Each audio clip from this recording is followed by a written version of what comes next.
अस्सलाम वालेकुम, मैं हूं शाहजेब खानजादा। पार्लियामेंट में कानून साजी में हुकूमत की बार बार कामयाबियों के बावजूद अब नून लीग ने दावा कर दिया है कि हुकूमत के खिलाफ तहरीक अदम एतमाद की तैयारी मुकम्मल हो गई है, बस वक्त का फैसला करना है। हैरान कुन तादाद में तहरीक इंसाफ के रहनुमा राब्ते में हैं और आसिफ जरदारी भी मौजूदा पार्लियामेंट में हुकूमत चलाने के फैसले के हक में नहीं हैं और वो भी जल्द नए इंतखाबात चाहते हैं। ये बड़ी अहम बात है क्योंकि नून लीग कहती आई है कि हम नहीं चाहते कि ये हुकूमत गिरे, उसके बाद इसी पार्लियामेंट से एक नई हुकूमत बने, क्योंकि मसाइल बहुत ज़्यादा हैं, नए इलेक्शन दरकार हैं। अब कह रहे हैं कि पीपल्स पार्टी भी इस पर मान गई है। अयाज सादिक ने जियो न्यूज़ के प्रोग्राम जिरगा को इंटरव्यू देते हुए ये दावा किया, जिसकी मज़ीद तफसीलात आप कल देख सकेंगे। देखिए क्या दावा किया। अदम एतमाद के लिए कुछ तैयारी कर रहे हैं आप लोग? तैयारी तो तकरीबन है, फैसला होना है कि वक्त कौन सा सही है, मौजू वक्त कौन सा है। तैयारी तकरीबन है, तैयारी की हमें और ज़रूरत नहीं है, मगर हमें ये फैसला करना है सारी अपोजिशन की जमातों ने बैठ के कि कब, किस वक्त, किस दिन करना है। विद इन PTI भी कुछ लोग आपके साथ हैं, राब्ते में हैं? हैरान कुन तादाद है। अच्छा, कई ऐसे लोग हैं जो कहते हैं, अब होता क्या ये तो अल्लाह ताला जानते हैं, वो कहते हैं कि इलेक्शन इंडिपेंडेंट लड़ेंगे, PTI के टिकट पे नहीं लड़ेंगे। इमीडिएट इलेक्शन कराना चाहेंगे या कि जरदारी साहब तो चाहते हैं कि ये पार्लियामेंट चले? फिर नहीं चाहते। मैं कोर्ट कर रहा हूँ, मैं कोर्ट कर रहा हूँ। जरदारी साहब ने मुझसे जो बात की, उन्होंने कहा कि इस पार्लियामेंट में आके जो हुकूमत लेगा वो तो अपने आप को भी ख़राब करेगा। ये मैं कोर्ट इसलिए कर रहा हूँ कि जरदारी साहब ने मुझे राजा परवेज़ अशरफ साहब की मौजूदगी में ये बात की। मैंने भी कहा कि जी ये तो हम अगर लेंगे, जो 3 महीने रह जाएगा इमरान का सारा मलबा उसके ऊपर पड़ जाएगा। ये मेरी सोच है। अच्छा, जरदारी साहब भी चाहते हैं कि इमीडिएट इलेक्शन हो? मुझे उन्होंने ये कहा जो मेरे से बात हुई। मगर शाहिद खान अब्बासी हमारे प्रोग्राम में कह चुके हैं कि अदम एतमाद इस्टेब्लिशमेंट की हिमायत के बगैर नहीं हो सकती। पाकिस्तान में बड़ी वाज़ेह बात है कि इस्टेब्लिशमेंट की मदद के बगैर आप अदम एतमाद नहीं कर सकते। ये एक बड़ी वाज़ेह हकीकत है। मैं अदम एतमाद का हिस्सा रहा हूँ, मैं ये सब मामला जानता हूँ। और शेख रशीद कल हमारे प्रोग्राम में कह चुके हैं कि अगर अपोजिशन अदम एतमाद की तहरीक लाती है तो उसके अपने 25 लोग कम होंगे। उन्होंने कोई सियासी ब्लंडर किया तो सबसे ज्यादा सजा और फंसेंगे ये।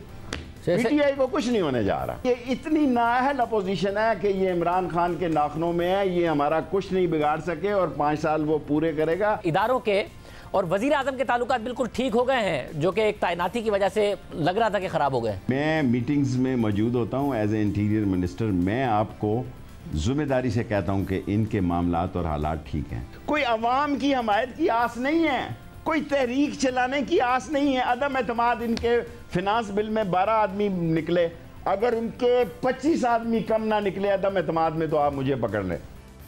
साथ ही कल वजीर दाखिला शेख रशीद ने यह दावा भी किया कि कल ही उनसे कहा गया कि वो इमरान खान के सर पर हाथ रखने वाले बयान की तरदीद कर दें, लेकिन वो ऐसा नहीं कर रहे हैं।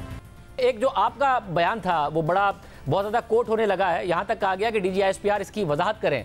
आपने कहा कि जो हाथ इमरान खान के सर पर है वो चाहते हैं कि इनके सर पर आ जाए। वो गले पे तो आ सकता है, सर पर नहीं आ सकता। और सब तो आप गेट नंबर 4 की बात करते हैं, ये पैदावार है, हाथ कहते हैं इमरान खान के सर पर है। कहा गया है, मुझे आज ये कहा गया है कि मैं इसकी तरदीद करूँ, मैं नहीं कर रहा। आज मुझे कहा गया कि मैं इसकी तरदीद कर रहा, मैं नहीं कर रहा। गवर्नमेंट और इमरान खान बेवकूफ़ों, यानी एस्टेब्लिशमेंट और इमरान खान एक पेज पे है।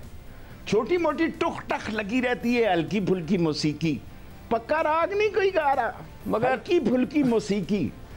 मगर शेख साहब, सारे गामा पादे नीसा का मतलब ये नहीं कि कोई ठुस होने जा रहा है, कोई ठुस नहीं होने जा रहा। अगर वो हाथ जो इमरान खान साहब के सर पर है वो उनके सर पर ही रहे और बेशक वो अपोजिशन की गर्दन पर हो, इस कारकर्दगी के साथ जब आप वोट लेने जाएगी ये हुकूमत, तो अवाम का हाथ कहाँ होगा?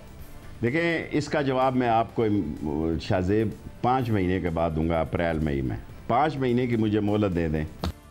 जबकि आज कौमी असम्बली में भी हुकूमत और अपोजिशन आमने सामने आ गए और वज़ीर ख़ारजा शाह महमूद कुरैशी ने असम्बली में तकरीर के दौरान कहा कि हमारे लिए चैलेंज अपोजिशन नहीं बल्कि महंगाई है, हमें अपोजिशन से कोई घबराहट ही नहीं है।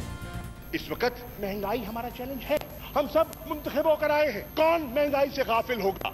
मैं ईमानदारी से कहता हूँ, हमारा चैलेंज अपोजिशन नहीं है, हमारा चैलेंज महंगाई है। मैं एडमिट कहता हूँ, ये 100 जतन कर ले, ये 100 जतन कर ले, हमारे यकीन जानिए हमें कोई घबराहट नहीं है। 2 मिनट सब्र कर ले, ना घबराएं। दिल मिलाए नहीं, दिल मिलाए नहीं। वो शायद ये इंटरव्यू देना चाह रहे थे किसी को, इमरान खान के बाद मैं भी हूँ, मेरे पे तवज्जो कर लें। हुकूमत इतनी पुरएतमाद है तो अपोजिशन क्या कर लेगी। हमारे साथ हसन इकबाल साहब मौजूद हैं। इकबाल साहब, बहुत शुक्रिया शो में ज्वाइन करने के लिए। आज भी असेंबली में आप और हुकूमत आमने सामने थे। हुकूमत बहुत पुरएतमाद है। अब अयाज सादिक साहब ने कह दिया कि हमारे नंबर पूरे, सिर्फ टाइमिंग का इंतजार है। पहले आपकी पार्टी की पोजीशन रही है कि बगैर इस्टेब्लिशमेंट की सपोर्ट के हो नहीं सकती है तहरीक अदम एतमाद, जो शाहिद खान अब्बासी साहब कहते रहे। तो कैसे नंबर पूरे हो गए हैं? अभी तो हुकूमत ने अपने पूरे नंबर साबित किए हैं। देखिए शाहजेब, आज शाह महमूद कुरैशी साहब ने जो कहा कि उनके लिए चैलेंज ऑपोजिशन नहीं बल्कि महंगाई है, मैं उसमें थोड़ी तस्हीह करना चाहूँगा। इस हुकूमत के लिए सबसे बड़ा चैलेंज इनकी अपनी नाअहली और इनकी नालायकी है, और जो इनकी सोच है और जो इनका रवैया है उसने इनको जो अंजाम इनका शायद आज से साल बाद होना चाहिए था वो 6 महीने पहले हो चुका है। हुकूमत इस वक्त अंदर से टूट फूट का शिकार है, क्योंकि इसे एक राय आमा के शदीद बगावत का सामना है। वो लोग के जिन्होंने तब्दीली को वोट दिए थे अब वो कानों को हाथ लगा चुके हैं। इसका दबाव अब इनके अवामी नुमाइंदों पर आ रहा है जिन्होंने अगला इलेक्शन लड़ना है। जो बात अयाज सादिक साहब ने कही वो भी दुरुस्त कही, जो शाहिद खाकान साहब ने कही वो भी दुरुस्त कही। अगर इस वक्त न्यूट्रल फजा हो, लेवल प्लेइंग फील्ड हो, तो यकीनन पीटीआई के अंदर से एक बहुत बड़ी तादाद है जो पीटीआई के डूबते हुए जहाज से छलांग लगाना चाहेगी। मगर जो ये वही लोग हैं ना जो आपके इल्जाम है कि गए इसलिए थे कि उनके सर पर हाथ था इसलिए गए थे, तो जब तक आपके सर पर हाथ होगा नहीं तब तक आएंगे नहीं। और शेख रशीद साहब कह रहे हैं वो हाथ है ही इमरान खान साहब के सर पर, आपकी गर्दन पर आ सकता है, सर पर नहीं, तो कैसे लोग आपके साथ मिल जाएंगे? हमारी तो सारी जिदोजहद ये है कि सिर पे हाथ रखवाने वाला सिलसिला खत्म होना चाहिए। अब इस मुल्क को ठीक आइन के मुताबिक चलना चाहिए और अवाम की मंशा के मुताबिक चलना चाहिए। हर इदारा अपना अपना काम करे और हमारे जो कौमी इदारे हैं उनको सियासी तौर पे कतन मुतनाज़ नहीं होना चाहिए। हमें बड़ी शदीद सिक्योरिटी चैलेंजेस का सामना, देखिए अभी लाहौर में, इस्लामाबाद में जो वाक़यात हो रहे हैं, पाकिस्तान के गिर्द सिक्योरिटी के चैलेंजेस मौजूद हैं और हम यही समझते हैं कि इस वक्त हमें मुल्क को अगर इन बहरानों से निकालना है तो उसका रास्ता एक ही है कि मगर ऐसा इकबाल साहब, अब मसला यह है कि हुकूमत के लिए एक ही मसला रह गया है। जो इदारों का मामला है उससे भी वो मुतमईन है। इसके अलावा 5.4% की तरक्की की शरह पिछले साल की आ गई है। इस साल भी वो कह रहे हैं 5% पर हम तरक्की की शरह दिखाएंगे। महंगाई वो कंट्रोल कर गए तो आपके पास बयानिया रह क्या जाना है? चौथा साल है, वो कहेंगे हमने महंगाई भी कंट्रोल कर ली, तरक्की भी ठीक कर दी, तो आपके पास कौन सा बयानिया रह जाना? इदारों के साथ ताल्लुकात भी ठीक हैं तो हुकूमत गिराना दूसरी बात, आपके लिए अगला इलेक्शन ना मुश्किल पड़ जाए। इन्होंने अभी जो 350 अरब का टीका लगाया है मईशत को और अवाम पे टैक्सों का बोझ डाला है, तकरीबन 4 से 6 माह का अरसा लगता है उसके असरात ग्रास रूट तक, एक आम आदमी तक मुकम्मल तौर पे पहुंचने का। तो ये जो अभी मिनी बजट आया है इसके मुकम्मल असरात अगले 4 से 6 महीने में आम आदमी की तरफ मुंतकिल होंगे। शेख रशीद साहब किन 5 महीने की बात कर रहे हैं? ये 3-3 महीने कह के तो पिछले 3.5 साल से इमरान खान साहब यही कहते हैं कि घबराना नहीं है, बस 3 महीने ठहर जाओ, अगले 3 महीने बहुत अच्छे हैं। वो 3 महीने खत्म होते हैं फिर कहते हैं अगले 3 महीने बहुत अच्छे हैं, और हर आने वाले 3 महीने पिछले से बदतर होते जा रहे हैं। मगर साहब आप भी यही कहते हैं ना पिछले 1.5 साल से कि अगले 3 महीने, दिसंबर में हुकूमत नहीं रहेगी, फरवरी में हुकूमत नहीं रहेगी। आप लोग भी डेडलाइंस देते हैं ना, आपकी पूरी होती हैं ना वहां से पूरी हो रही हैं। जी, हम तो ये डेडलाइंस देते हैं इस उम्मीद के ऊपर कि एक लेवल प्लेइंग फील्ड होगी। और आपको पता है कि अगर टेलीफोन कॉल्स बंद हो जाएं और इस हुकूमत का टेली मवासलाती राब्ता मुनक़ते हो जाए तो ये हुकूमत एक रेत के किले की तरह मुनहदम हो जाएगी और उसी वक्त गिर जाएगी। मगर ऐसा बात साहब, फिर आपके पास तो कोई स्ट्रैटेजी नहीं है ना, आपके नंबर कैसे पूरे हैं? ये बात नहीं समझ में आती है। पीपल्स पार्टी और आपने किस तरीके से ये होमवर्क कर लिया है? एमक्यूएम से आप भी मिलने गए थे मिनी बजट से पहले, एमक्यूएम ने फिर भी वोट दे दिया है हुकूमत को, तो आपके एग्जैक्टली नंबर कैसे पूरे हैं? क्या वक्त का इंतजार करें? फिर वो वक्त का तयन कैसे होगा? पहले आप एक शख्सियत से मुंसलिक करते थे, वो शख्सियत नहीं रही, तो अब कौन सा वक्त है या आप इंतजार कर रहे हैं वो शख्सियत दोबारा आ जाए किसी पोजीशन पे? मैं आपसे सिर्फ ये कहूंगा कि जो ऑपोजिशन की सियासी हिकमत अमली है उस पर हम आगे बढ़ रहे हैं और बहुत कामयाबी से बढ़ रहे हैं। और आप देखें कि जितने ज़िमनी इलेक्शन हुए हैं उसमें पे दर पे हुकूमत को शिकस्त हुई है, और अभी जो राय आमा के जितने सर्वे आ रहे हैं उसमें हुकूमत का ग्राफ नीचे की तरफ जा रहा है और मुस्लिम लीग नून का ग्राफ ऊपर की तरफ जा रहा है। 25 तारीख को PDM का सरबराही इजलास है जिसमें वो ये तमाम तजावीज़, जिसमें अदम एतमाद भी है, जिसमें 23 मार्च का मार्च भी है, इन सब के हवाले से वो अपोजिशन का अगला लाएअमल तय करेंगे और हम इंशाअल्लाह ताला अब इस हुकूमत को घर भेज के ही दम लेंगे। मतलब मगर क्या ये ज़्यादा दुरुस्त नहीं है? शेख साहब कहते हैं कि आपकी तरफ से कोई भी ऐसी जो हिकमत अमली होगी जिसमें आप हुकूमत को गिराने जाएं, जबकि इलेक्शन में टाइम बहुत कम रह गया है, वो उल्टा किसी एडवेंचर में ना तब्दील हो जाए। इसलिए आपके लिए भी बेहतर नहीं है जब आप ये दावा करते हैं कि इनसे मसाइल नहीं हल होने हैं, कि इस हुकूमत को 5 साल पूरे करने दिए जाएं, ये साइकिल भी टूटे कि कोई वज़ीर आज़म अपना टाइम नहीं पूरा कर रहा या हुकूमत अपना टाइम नहीं पूरा कर रही, इलेक्शन हो, अगर आपने का दावा ठीक होगा अवाम आपको सिलेक्ट कर लेंगे, इलेक्ट कर लेंगे, वरना उन्हें इलेक्ट कर लेंगे। तो क्या ज़रूरत है कि आप ये हुकूमत गिराने जा रहे हैं और किसी भी एडवेंचर को दावत देंगे? देखिए, एडवेंचर के लिए तो मैं समझता हूँ गुंजाइश नहीं है, क्योंकि इस वक्त अगर कोई एडवेंचर होगा तो जो भी एडवेंचर करेगा वो भी इस दलदल में फंस जाएगा। पाकिस्तान को अगर हमने मसाइल से निकालना है, उसका एक ही हल है, आइन की रोशनी में एक इंक्लूसिव गवर्नेंस हो, कौमी यकजहती को फरोग दिया जाए। ज़रूरी नहीं है कि अपोजिशन और हुकूमत सब एक जगह इकट्ठे हो जाएं, बल्कि ऐसी हुकूमत हो जो मुल्क के तमाम सियासी जमातों को, मुल्क के तमाम इदारों को और मुल्क के तमाम स्टेक होल्डर्स को साथ लेकर चल सके। और ये तभी है कि अगर हम आइन को मुकद्दम रखें। और मैं समझता हूँ कि जो हुकूमत की इस वक्त 1 साल और 1.25 साल रहने की बात है, काश के ऐसा हो सकता, थ्योरेटिकली बहुत अच्छा है, हम सब चाहते हैं कि टर्म पूरी हो, लेकिन जो इस वक्त सबसे बड़ा खतरा है वो ये है कि जितना मुआशी हैमरेज ये हुकूमत कर रही है, जितने कर्जे ले रही है, खसारा बेकाबू हो रहा है और उस पर ये अभी तक काबू पाने में नाकाम है। मजीद कर्जों का बोझ ले रहे हैं और अब तो कमर्शियल बैंकों से कर्जा ले रहे हैं। जो अगली हुकूमत आएगी उसके लिए ये डेट ट्रैप इतना खतरनाक होगा कि वो इससे निकल नहीं सकेगी। तो मुझे ये बता दीजिए कि फिर जरदारी साहब अगर इस बात पर माने हैं कि इन हाउस चेंज हो और इस तरीके से हो कि आप लोगों की हुकूमत ना आए या उनका कोई वजीर आजम ना आए, बल्कि अगले इलेक्शन की तरफ जाए, तो किससे रब्ता करके माने हैं? क्या नवाज शरीफ साहब और जरदारी साहब का रब्ता हुआ है, या शहबाज शरीफ साहब, जरदारी साहब और मौलाना फजल रहमान का क्या रब्ता हुआ एग्जैक्टली? देखिए, जो तमाम अपोजिशन जमातें हैं वो पार्लियामेंट के जरिए हमेशा से अपने राब्ते में रही हैं।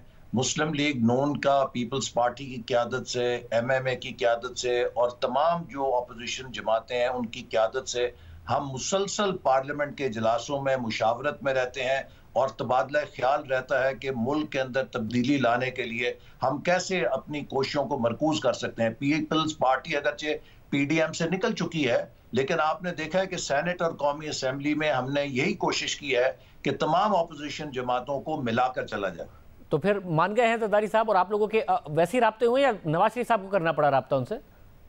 देखिए, ये तो अयाज सादिक साहब के पास उन्होंने बात की है, इसकी तफसील तो वही बता सकते फिर तो अयाज सादिक साहब तो फिर कुछ भी बात कर देते हैं ना, वो तो नवाज शरीफ साहब के वापस आने की भी बात कर देते हैं, फिर ये भी कह देते हैं मैं जाऊंगा तो लेकर आऊंगा, तो फिर ऐसे ही समझा जाए ना कि हवा में दावा कर दिया गया उनकी तरफ से। शाहजेब, किसी के पास अगर प्राइमरी स्कूल का भी सियासी विजडम हो तो वो भी ये समझ सकता है कि साल सवा साल के अंदर इस हुकूमत का मलबा अपने गले डाल के कोई भी अपनी सियासी कब्र नहीं खोदेगा। पाकिस्तान को जहां PTI की हुकूमत ले आई है, इसका एक ही रास्ता है कि 5 साल का टाइम फ्रेम हो। कम से कम भी आपको 2-3 साल एक बहुत मुश्किल मुद्दत में मेहनत के साथ इस मुल्क को दोबारा पैरों पे खड़ा करना पड़ेगा। अगर उतना टाइम फ्रेम नहीं होगा तो कोई रिफॉर्म काम नहीं करेगी, कोई स्ट्रक्चरल चेंज काम नहीं करेगी और कोई इस्लाह नहीं हो सकती। मतलब अगर ये तय है कि इस वक्त भी आपको ये लग रहा है कि आपके नंबर्स पूरे हैं और आप तारीख का इसलिए नहीं फैसला कर पा रहे हैं क्योंकि आपको ये शक है कि इदारे न्यूट्रल नहीं है? मेरा ख्याल है कि इसमें जो ही अपोजिशन की लीडरशिप को ये यकीन होगा कि किसी किस्म की मुदाखलत नहीं होगी। देखिए, इसकी खबर हमें खुद हुकूमत के अराकीन देते हैं और मीडिया पे आकर देते हैं कि हमें बुलाया गया, हमें टेलीफोन किया गया, हमें ज़बरदस्ती लाया गया। तो अगर इस किस्म की शहादतें आए तो यकीनन एक उसके ऊपर शुबा होता है कि क्या गैर जानिबदारी है या हुकूमत के साथ जो शेख रशीद साहब कह रहे हैं वो बात है। लेकिन अब मेरा ख्याल है कि इस हुकूमत की जो गैर मकबूलियत है कोई अफोर्ड नहीं कर सकता, चाहे वो कोई इदारा हो, चाहे वो किसी सियासी जमात हो, चाहे वो हुकूमत के हलीफ हो, कि इस पूरे मलबे को कोई अपने ऊपर डाल के खुद को इस हुकूमत की गैर मकबूल, अगर हुकूमत गैर मकबूल हो जाएगी और ये मलबे वाली बात होगी, इसका मतलब ये तो नहीं है कि आप काबिल कबूल हो जाएंगे। हमारे अंदर हम कोई हिंदुस्तान है क्या, हम BJP हैं क्या, हम कांग्रेस हैं, हम पाकिस्तान की मदर पार्टी हैं। हमने 2013 और 18 के दरमियान जो मुल्क के अंदर तरक्की की है उसकी कोई मिसाल नहीं मिल सकती। हमने जो मुल्क के अंदर दहशत गर्दी को खत्म किया उसकी कोई मिसाल नहीं मिल सकती। हमने जो CPEC को कामयाब किया है उसकी कोई मिसाल नहीं मिल सकती। ये सारी चीजें मौजूद थी ना जब 2018 में आपके साथ जो हुआ है जिसका आप इल्जाम लगाते हैं? हाँ जी, ये सारी चीजें मौजूद थी ना जब 2018 में जिस चीज का आप इल्जाम लगाते हैं कि जी आप लोगों के साथ इस तरीके से किया गया, आप लोगों को इख्तियार से महरूम किया गया, या फिर 2017 में नवाज शरीफ साहब के साथ जो किया गया, ये तमाम चीजें तो उस वक्त भी थी। आप उस वक्त भी हिंदुस्तान की पार्टी नहीं थे, उस वक्त भी CPEC हो रहा था। तो इसलिए मैं कह रहा हूं कि अगर ये गैर मकबूल हो रहे हैं तो क्या आप काबिल कबूल हो रहे हैं?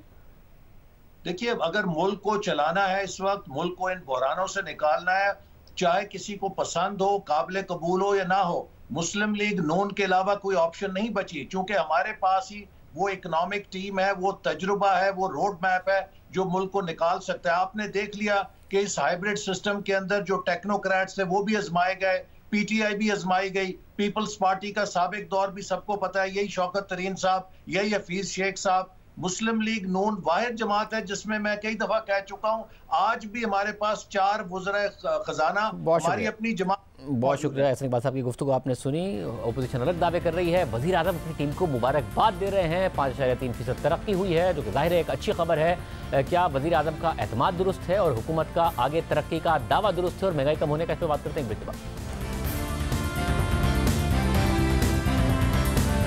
वज़ीर आज़म इमरान खान गुज़िश्ता माली साल की तरक्की के रिवाइज़ आदादोशुमार के बाद अपनी टीम को मुबारकबाद दे रहे हैं। पहले मुआशी तरक्की 3.94% बताई गई थी, मगर अब 5.37% बताई गई है, जो कि बिलाशुबा एक बेहतर नंबर है। और अब हुकूमत दावा कर रही है कि मईशत को मुस्तकिल बुनियादों पर तरक्की की राह पर गामजन कर दिया है। अब तरक्की भी होगी और माजी की तरह करंट अकाउंट खसारा भी नहीं होगा और ना ही दोबारा IMF के प्रोग्राम में जाना पड़ेगा। इसके साथ साथ हुकूमत की तरफ से 343 अरब रुपए का मिनी बजट पास कराने की शर्त पूरी करने और स्टेट बैंक के तरमीमी बिल को कौमी असेंबली से पास कराने के बाद IMF प्रोग्राम की बहाली के इम्कानात भी रोशन हो गए हैं। हुकूमत की तरफ से मार्च 2021 में प्रोग्राम की बहाली के लिए शराइत मानने के बावजूद पूरी ना करने की वजह से IMF ने अगली किस्त के लिए शर्त रख दी थी कि हुकूमत इकदामात पहले करेगी और किस्त बाद में मिलेगी।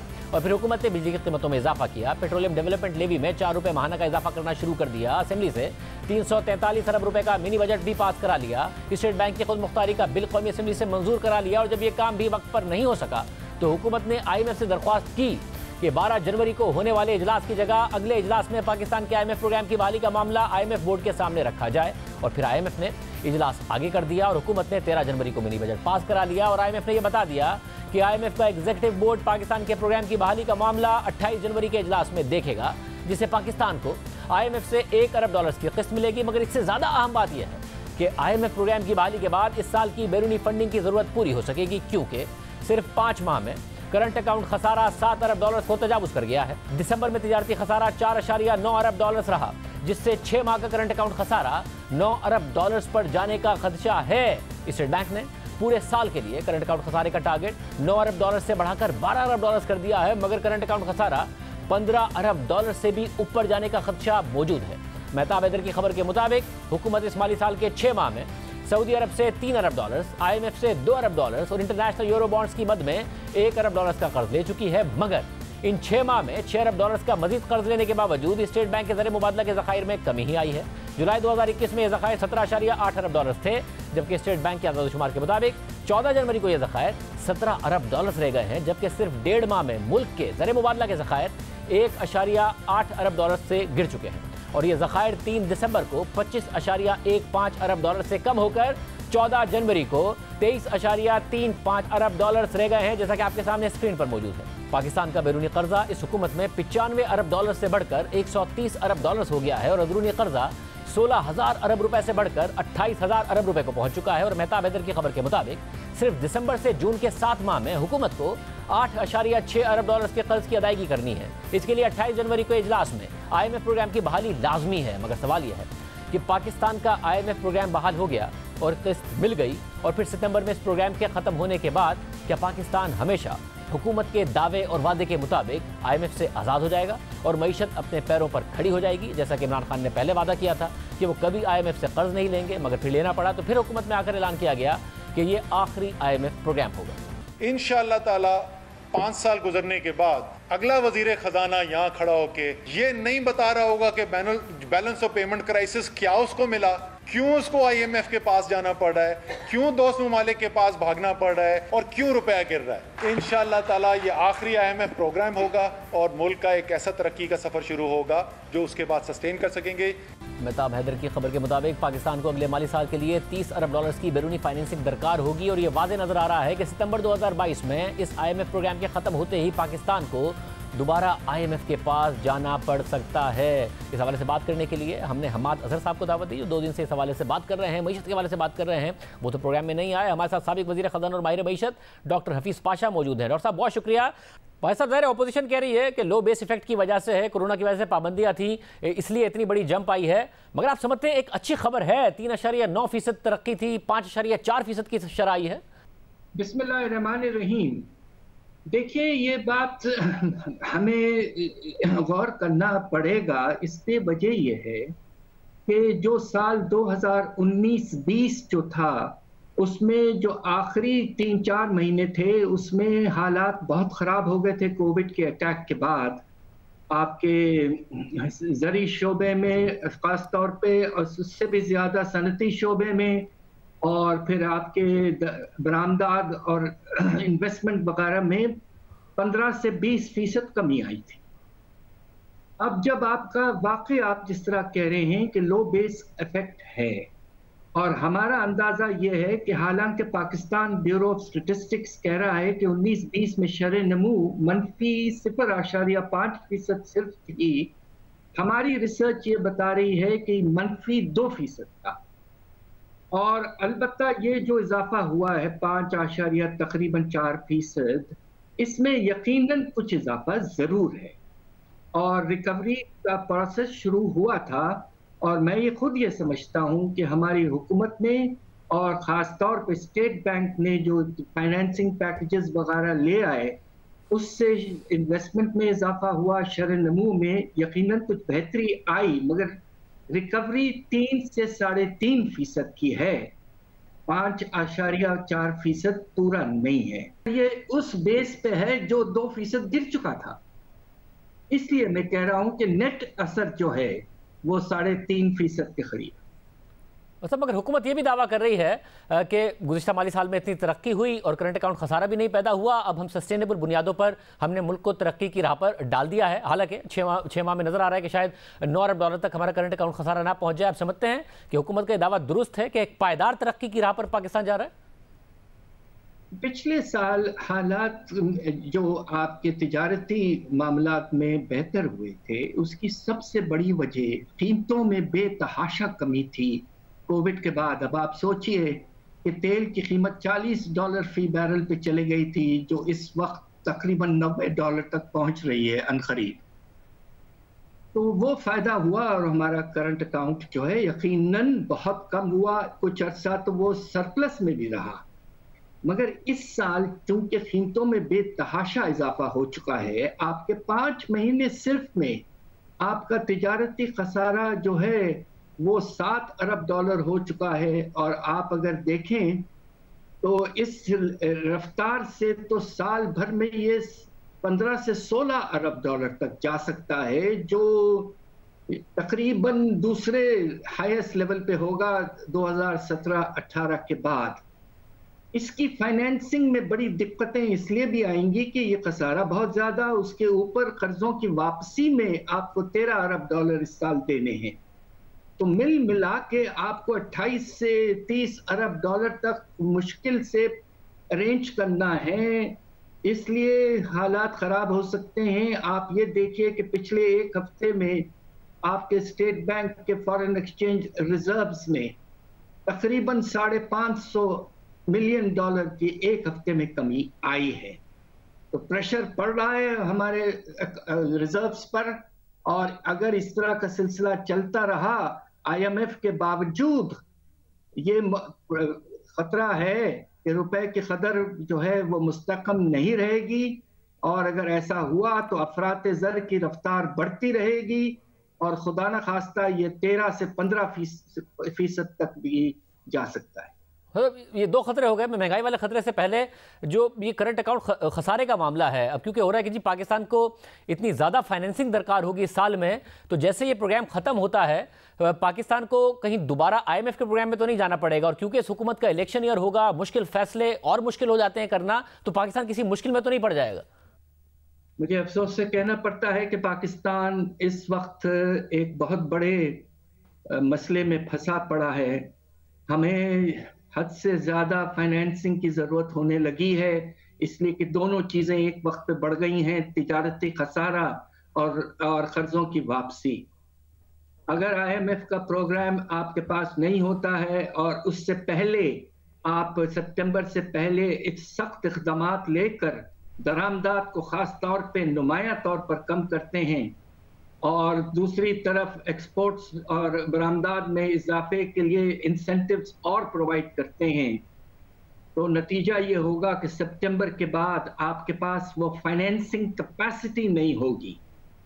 इलेक्शन ईयर हो या ना हो, खतरा इसका मौजूद हो सकता है कि कुछ रिजर्व्स इसी साल थोड़े गिर जाएं, तो अगले साल एक तरफ रिक्वायरमेंट बहुत ज़्यादा, दूसरी तरफ रिजर्व्स और कम, खुदा न खास्ता हम मजबूरन हमें जाना पड़ेगा। इसलिए अभी से हुकूमत को अगले 9 महीने प्लान करना चाहिए कि हम किसी न किसी तरीके से अपनी तिजारती खसारा को कम करेंगे और स्टेबिलिटी लाने की कोशिश करेंगे, वरना हम मजबूर हो जाएंगे। मतलब मगर एक उम्मीद है हुकूमत को कि 3 से 4 माह के बाद ये कीमतें नीचे आएंगी, तो एक तो इंटरनेशनल मार्केट में जो कमोडिटी का साइकिल है वो उसकी कीमतें नीचे आएंगी, साथ ही 3-4 महीने बाद जो हाई बेस है इन्फ्लेशन का वो भी किक इन कर जाएगा, और साथ ही हुकूमत को लगता है कि जो फसलें हैं वो बड़ी अच्छी आएंगी, गंदम की बड़ी बम्पर क्रॉप होगी, तो जो इन्फ्लेशनरी प्रेशर है आपको लगता है कि वो फिर सिंगल डिजिट में जा सकता है जो मुसलसल बढ़ता जा रहा है?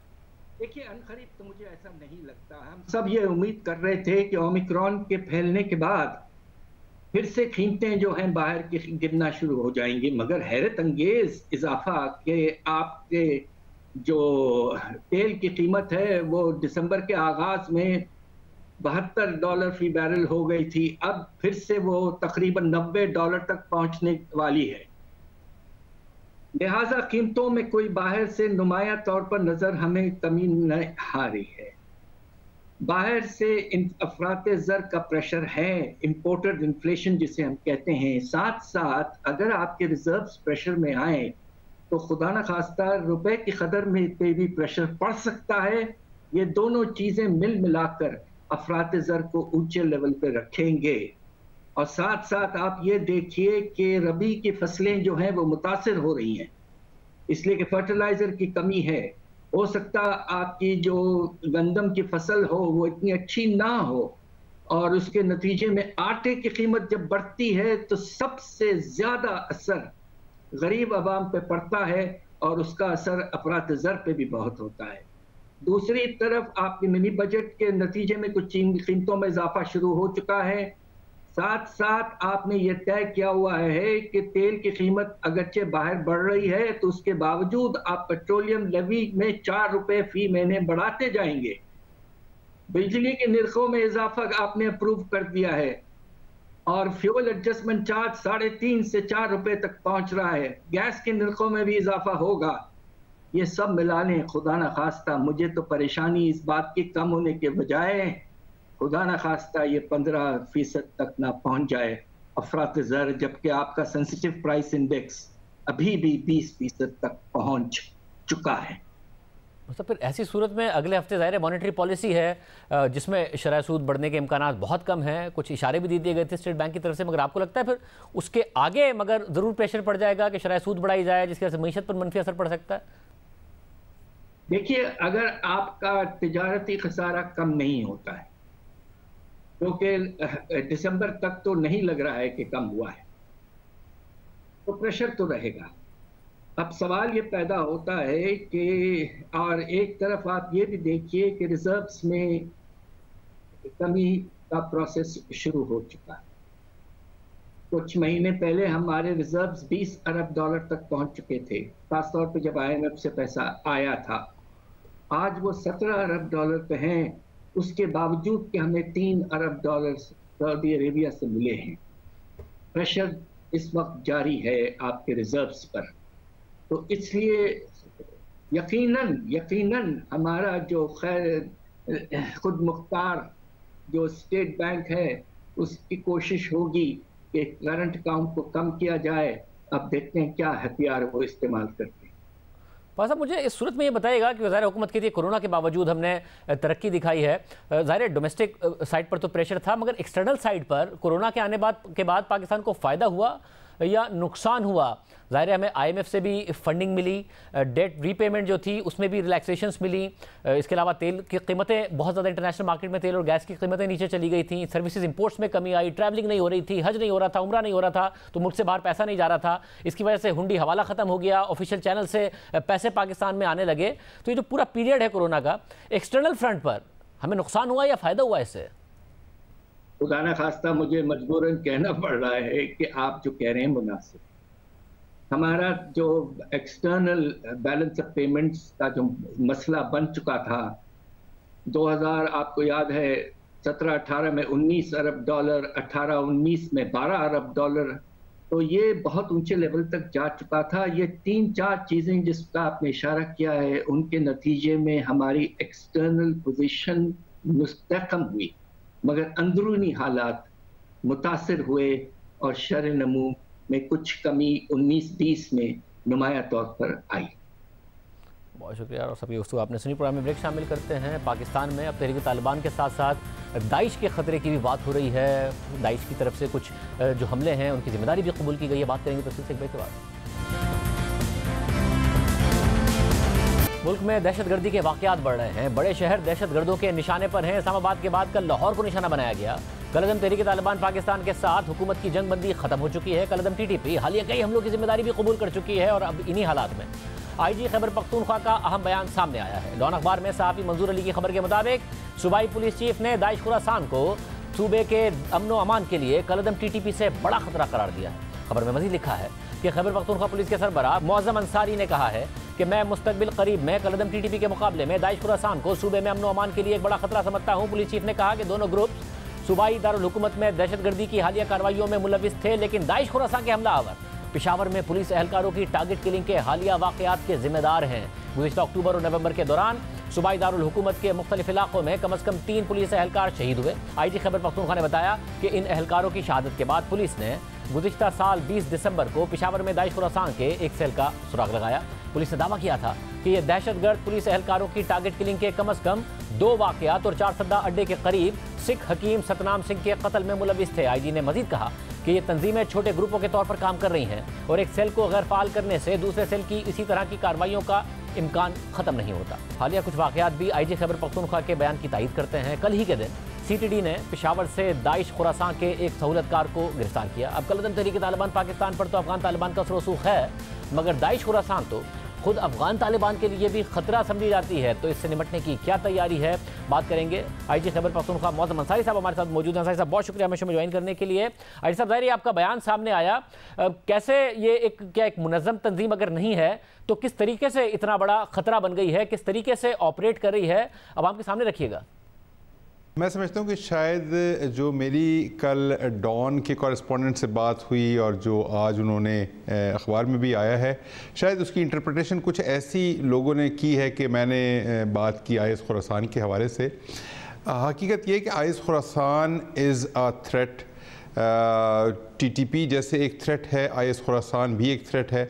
IS खुरासान को मैं ज़रा डिफरेंट थ्रेट के तौर पे देखता हूँ, फॉर द सिंपल रीज़न कि ये इतनी ऑर्गेनाइज्ड नहीं है, इतनी स्ट्रक्चर्ड नहीं है, डिफरेंट उसके फैक्शंस हैं और इसका कोई एक, अगर मैं कहूँ कि कोई लीडर हो जिसको इंगेज किया जा सके या जिसको आप लेट से न्यूट्रलाइज कर सके या उसको आप उससे बातचीत कर सके, वो वाली चीज़ नहीं है। डिफरेंट लोग हैं, डिफरेंट जगहों पे हैं और IS खुरासान के साथ अपनी एक एफिनिटी या एफिलिएशन जो है उसका इजहार भी करते हैं। शायद आइडियोलॉजिकली उनको पता भी नहीं है कि वो क्या बात कर रहे हैं, लेकिन ये कि वो डिफरेंट जगहों पे ऑपरेट कर रहे हैं। हमारे पास पेशावर में कई इस तरह के इंसिडेंट्स हुए करीब में एक हकीम सतनाम सिंह थे, उनको उन्होंने टारगेट किया। पुलिस वाले जो है यके बाद दीगरे कांस्टेबल, फिर दूसरा कांस्टेबल, फिर तीसरा कांस्टेबल, फिर एक ASI, फिर पोलियो टीम के ऊपर हमला। और वो फिर अल्टीमेटली जब हमने सारों को वर्कआउट किया, ट्रेस किया, तो it came out to be IS Khorasan या दाइश जिसको हम कहते हैं। और बाद में फिर नेचुरली इन्वेस्टिगेशन भी हुई और वो लोग न्यूट्रलाइज भी हुए। लेकिन ये कहना कि जी पूरा ग्रुप जो है IS खुरासान का एलिमिनेट हो गया या न्यूट्रलाइज हो गया, वो मेरा ख्याल है कि प्रीमेच्योर होगा। हम उसके ऊपर काम कर रहे हैं और चूँकि बहुत डिसऑर्गेनाइज या अनस्ट्रक्चर्ड सी इसका सेटअप है या इसकी बॉडी है, यानी हमारे लिए चैलेंज बड़ा है। और उसको हम जब न्यूट्रलाइज करने के लिए आगे बढ़ते हैं तो हमारी एफर्ट्स जो हैं वो बड़ी डिफरेंट तरीके से हमें चाहिए होती है। दैट इज़ बेसिकली द हालिया जो दहशतगर्दी के वाक़यात में इजाफा हुआ है तो उसमें तहरीक-ए-तालिबान पाकिस्तान ने ओनरशिप भी कबूल की है। अब अगर ये दाइश भी हमले कर रही है, दाइश खुरासान, तो ये बिल्कुल इंडिपेंडेंट है या आपस में कोई किसी ना किसी सतह पर कोई कोऑर्डिनेशन है या बिल्कुल अलग अलग ऑपरेट कर रहे हैं? नहीं, ये बिल्कुल अलग अलग ऑपरेट कर रहे हैं। आइडियोलॉजिकली शायद एक दूसरे के करीब भी नहीं है, लेकिन इनके जो एलिमेंट्स हैं वो बड़े ट्रांजिएंट कैरेक्टर में हैं। यानी हम ये नहीं कह सकते कि जो TTP के अंदर लोग हैं वो बिल्कुल IS खुरासान से उनका कोई ताल्लुक़ नहीं है। और ये चेंज होते हैं, कभी TTP के अंदर होते हैं, फिर TTP से कोई नज़रियाती इनका इख्तलाफ हो जाता है, कोई बात ऐसी इनकी बिगड़ जाती है और ये फिर शिफ्ट कर जाते हैं IS खुरासान की तरफ और वहाँ पे काम करना शुरू कर देते हैं। IS खुरासान से शिफ्ट होते हैं, कोई जमातुल अहरार में चला जाता है। तो टेररिस्ट बेसिकली मैं समझता हूँ कि इनकी कोई बड़ी नज़रियाती बेसिस नहीं है, ये एक जगह से दूसरी जगह शिफ्ट हो रहे हैं। हमारे लिए जो सबसे इम्पॉर्टेंट चीज़ है वो ये है कि ये जहाँ पे जिस शक्ल में भी है इनको हमने ट्रैक भी करना है, ट्रेस भी करना है और उसके बाद फिर we have to bring them to the ambit of justice. और आजी साहब, एक तरफ ज़ाहिर तहरीक-ए-तालिबान पाकिस्तान की कार्रवाइयों में इजाफा हुआ, उसको पाकिस्तान दो तरीके से निपटने की कोशिश कर रहा है, उनके खिलाफ ऑपरेशन भी, और अफगान तालिबान का उनके ऊपर जो असर रसूख है उसको इस्तेमाल करने की बात करना, मुज़ाकरात की मेज़ की बात करना, ये सारी हो रही हैं। सीज़ फायर भी हुआ था उनके साथ, उसके बाद वो ख़त्म कर दिया गया उनकी तरफ से। मगर जब दाइश खुरासान तो खुद अफगान तालिबान के लिए ख़तरा है, तो इनसे निपटने की एग्जैक्टली क्या हिकमत अमली हो सकती है और ये किन इलाकों में ज़्यादा इस वक्त आपके ख्याल में मौजूद है पाकिस्तान में? मेरा ख्याल है कि जहाँ जहाँ उनके टेंटिकल्स हैं और जिस जगह पे उनकी जो छोटे छोटे सेल्स हैं, स्लीपर सेल्स हैं, स्ट्रक्चर्स हैं, उनको सिर्फ डिसमेंटल करना जो है वही कामयाबी की तरफ जा सकता है। जो हमारे न्यूली मर्ज डिस्ट्रिक्ट्स हैं, नेचुरली अफ़गानिस्तान के साथ बॉर्डर है और वहाँ पे इनकी प्रेजेंस जो है पिछले कुछ अरसे से हम देख रहे हैं कि उसमें इजाफ़ा भी हुआ है। लेकिन इजाफ़ा मैं समझता हूँ कि जितनी अप्रीहेंशन थी 15 अगस्त के बाद जब काबुल को टेक ओवर किया तालिबान ने, TTA ने, तो उसके बाद फिर एक मुल्क के अंदर बहुत तशवीश की लहर दौड़ रही थी। बहुत लोग ज़ाहिर हरासा भी थे कि शायद अब पता नहीं पाकिस्तान के अंदर दोबारा दहशतगर्दी की कोई बहुत बड़ी कार्रवाई हो जाएगी या बहुत बड़ी लहर आ जाएगी। लेकिन इस बात को अब आप देखें तकरीबन 5 साढ़े 5 महीने हो गए हैं। अल्हम्दुलिल्लाह इन 5 महीनों में कोई ऐसा मेजर इंसिडेंट नहीं हुआ, कोई ऐसी मेजर कार्रवाई नहीं हुई जिससे आवाम को फील हो कि जी दोबारा से 2013 या 14 या 15 वाला ज़माना आ गया है।